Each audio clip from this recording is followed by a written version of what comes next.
Bismillahirrahmanirrahim. Pemirsa tercinta yang dirahmati Allah, Tuhan Yang Maha Esa, bersua kembali di kanal Hikmatologi Monolog.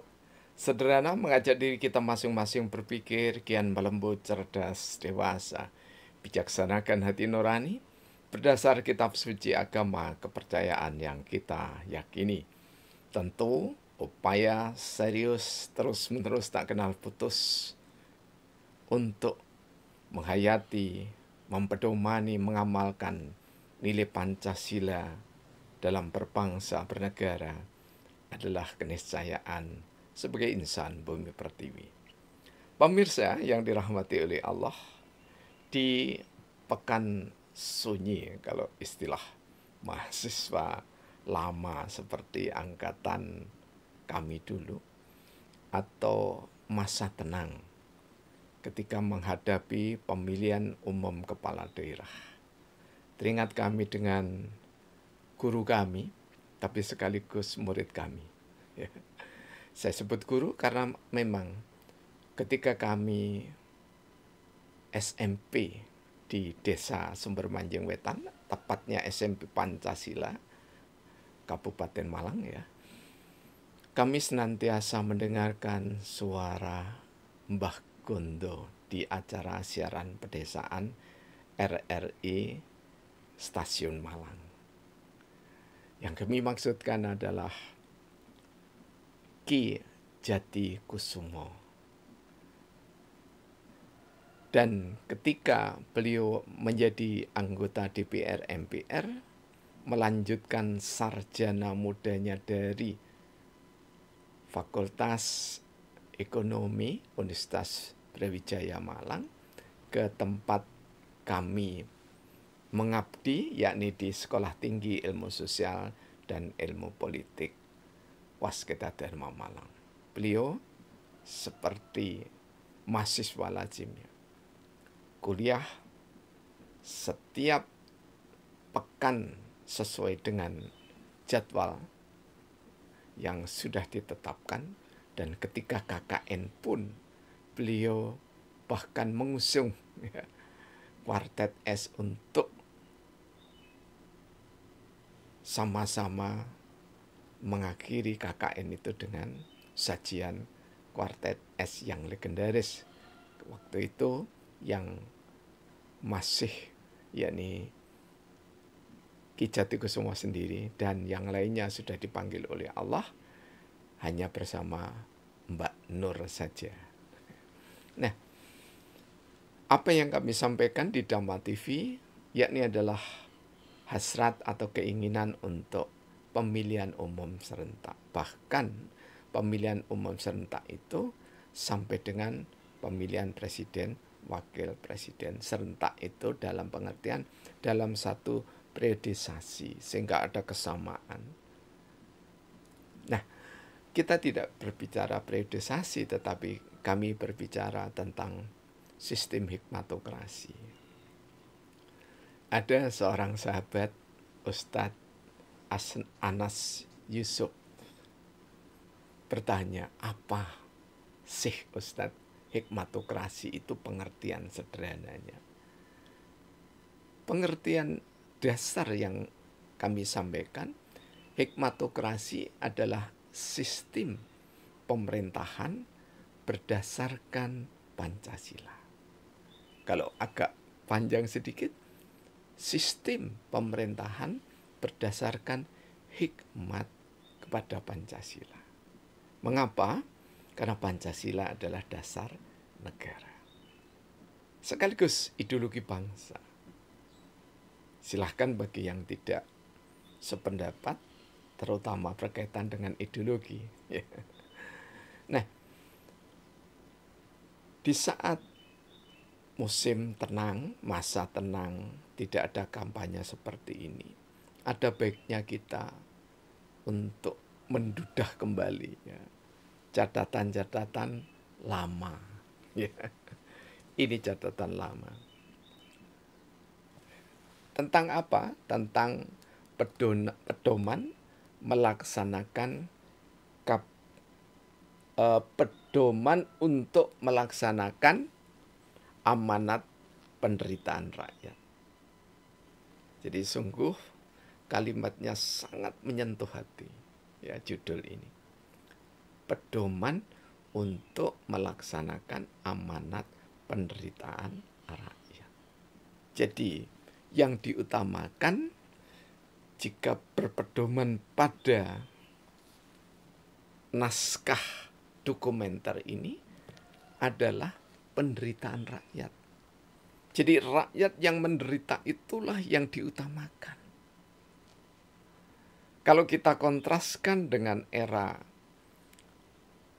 reformasi, ya, dalam realitas, ya, ini bukan kesan, ya, tapi ini data, ya, data yang nyata. Dalam kenyataan, rakyat kecil tidak menjadi fokus prioritas, tetapi fokus prioritasnya justru orang-orang yang sudah termasuk kaya, bahkan kaya raya, konglomerat. Karena kita melihat yang sederhana, ya, yang dekat dengan ibu kota Jakarta, masih ibu kota Jakarta, ya, belum yang lainnya, ya. Di daerah Banten, Ciamis, Sukabumi, banyak petani yang tanahnya subur, hasilnya makmur, namun belum punya akses jalan memadai. Sehingga kemakmuran mandiri yang diciptakan oleh petani itu belum bisa dinikmati sepenuhnya oleh petani dan buruh tani karena akses jalan yang sangat teramat tidak memadai. Data, informasi yang ditunjukkan di petualangan alam desaku, unggahan atau vlog dari saudara kita Kang Jerry, kalau tidak salah nama aslinya Apin Arifin begitu, ya.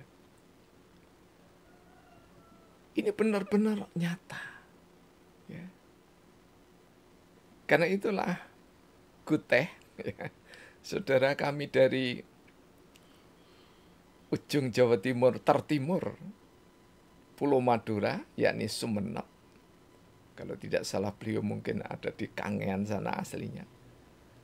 Itu juga mengkritisi daerahnya. Artinya bahwa di daerah Kabupaten Sumeneb, terutama di kepulauan-kepulauan kecil, ya,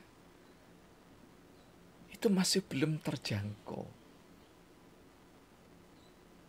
prasarana dan sarana umum. Seperti puskesmas yang memadai. Artinya memadai, tidak perlu harus pergi ke Surabaya dan seterusnya. Mengapa ini bisa terjadi? Karena lalai pada pesan founding fathers kita dalam melaksanakan amanat penderitaan rakyat. Karena itulah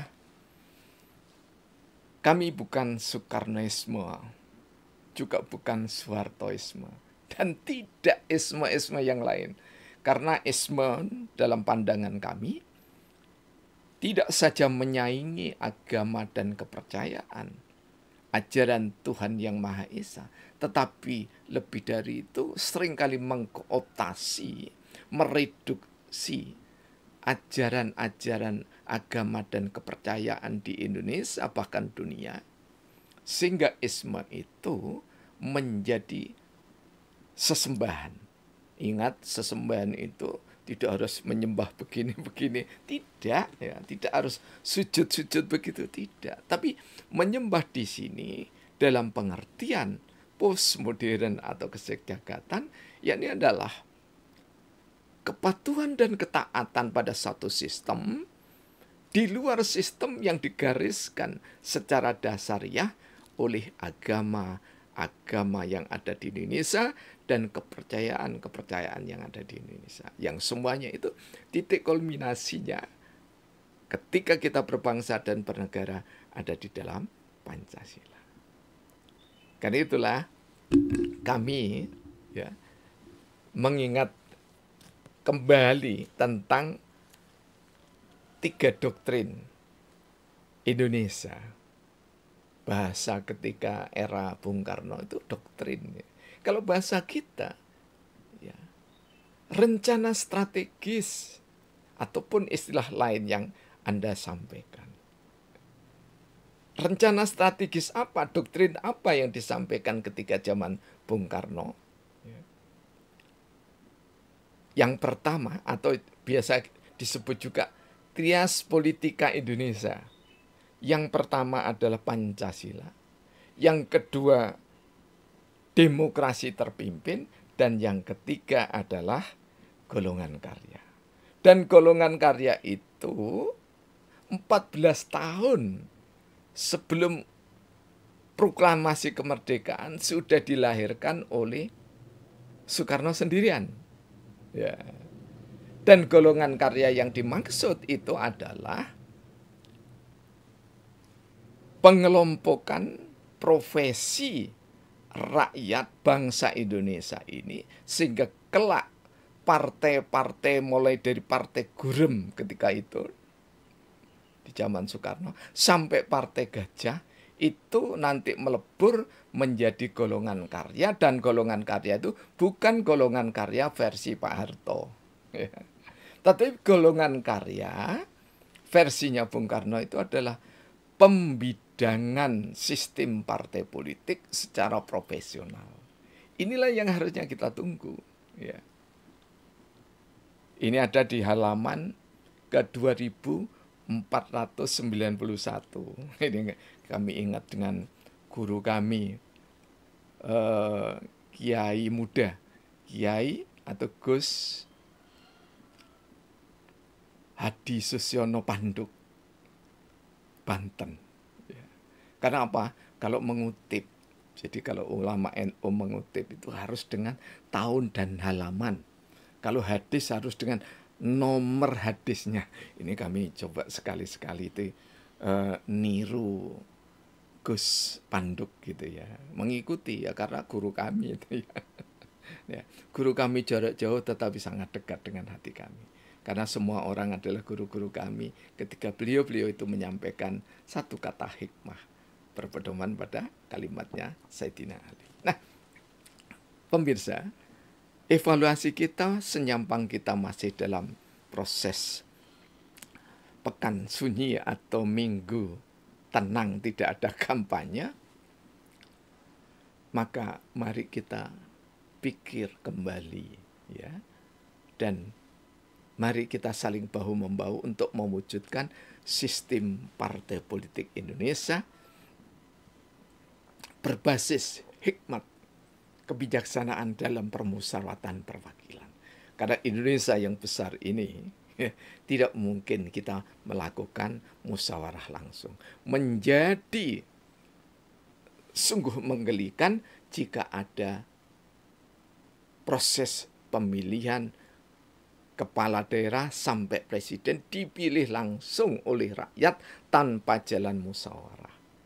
Voting, pemilihan silahkan, tetapi musyawarah untuk mencapai mufakat itu adalah keharusan. Namun lebih dari itu, untuk seorang presiden, wakil presiden, seyogyanya dipilih berdasarkan perwakilan. Demikian juga pada kepala-kepala daerah. Apa kembali ke masa lalu? Bukan sekedar kembali ke masa lalu, tetapi kembali kepada hikmat ketuhanan yang Maha Esa. Karena yang lazimnya menentukan pemimpin itu adalah tokoh-tokoh dari daerah masing-masing. Seperti Soekarno-Hatta dipilih bukan diwakili oleh partai-partai, meskipun semua anggota sidang BPUPK itu juga aktivis, bahkan pendiri partai. Karena itulah, jika kita ingin benar-benar Pancasila itu nilai-nilainya terwujud, maka menjadi niscaya untuk mewujudkan partai politik Indonesia yang profesional, bukan massa. Jadi tidak perlu mencari massa ke sana kemari, tidak perlu. Karena itu sangat amatiran sekali. Ya, sangat tidak profesional. Satu-satunya, sekali lagi, satu-satunya lembaga yang tidak profesional adalah Partai Politik Demokrasi. Dan ingat bahwa partai politik ini lahirnya pada abad 14, jauh sesudah kata demokrasi disampaikan secara populer oleh Plato dan kawan-kawan. Semoga terutama pemerintah dan tokoh-tokoh cendekiawan, agamawan, dan seluruh tokoh anak bangsa tersadar bahwa berbeda dengan partai-partai politik di dunia, tentu kita bukan sekedar biasa, tapi itulah istimewa. Mengapa? Karena Pancasila itu sendiri yang kami pakai di gambar ini memang istimewa. Dan kita sudah lama sekali berbeda dengan negara yang lain. Mengapa kita tidak berbeda juga di dalam sistem partai politik Indonesia? Karena itulah partai spiritual Indonesia, tempat berkumpulnya para tokoh-tokoh, ya, dan orang-orang yang memang sehari-hari profesinya itu adalah mengembangkan agama dan kepercayaan. Apapun kita harus menyatu karena kita Bhinneka Tunggal Ika. Partai Muda Indonesia mulai dari pelajar, mahasiswa, termasuk di dalamnya anak-anak kita yang masih belum bekerja. Kemudian Partai Dagang Indonesia, dagang apapun, mulai dari pedagang yang terkecil sampai pedagang antar negara ekspor impor, menyatu karena kita memang bersaudara. Partai Tani Indonesia, sungguh niscaya karena dari petanilah kita itu hidup bahagia. Dan seluruh petani apapun, termasuk di dalamnya peternak, nelayan, dan seterusnya, menyatu menjadi satu. Dan Partai Guru Indonesia, mulai dari guru PAUD, bahkan guru informal, guru-guru ngaji, ya, guru-guru sekolah minggu, dan seterusnya, silahkan ada di Partai Guru Indonesia dan Partai Pekerja Indonesia. Siapapun yang bekerja di luar sektor negara, maka dia adalah pekerja. Karena kata buruh itu, sekali lagi, kami jujur saja kurang bisa menerima. Dan Partai Budaya adalah untuk keluarga besar kita yang kesehariannya memang profesional di dalam bidang tradisi, budaya, dan seni-seni kontemporer yang lainnya. Bagaimana dengan ABRI, polisi, dan pegawai negeri yang lainnya? Insya Allah besok kita urai secara mandiri. Kesalahan mohon dimaafkan. Kekeliruan kiranya Anda dapat memberikan saran. Alhamdulillahirrabbilalamin. Praktek biologi dan bersama